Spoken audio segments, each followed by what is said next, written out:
To get started, click the link at the top of this video's description to unlock the best deal for your Shopify store. Right now, you can get a 3-day free trial plus 3 months on select plans for just $1 per month.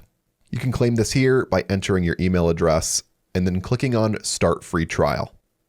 Now create a password and click on Create Shopify Account. Now, Shopify will ask you a few questions, but if you don't want to answer them, you don't have to. You can click on I don't want help setting up, which for this video, I'll do here. Now you'll want to choose a plan. You can create your store and have everything functioning, but it cannot go online until you purchase a Shopify plan. For most individuals, the basic plan will be perfectly fine. So I'll click on Try Basic, and I'll now fill in my payment information.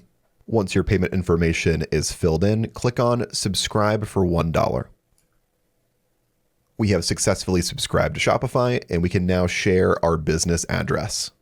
Once you've filled in all of the essential information, click on Save Business Address.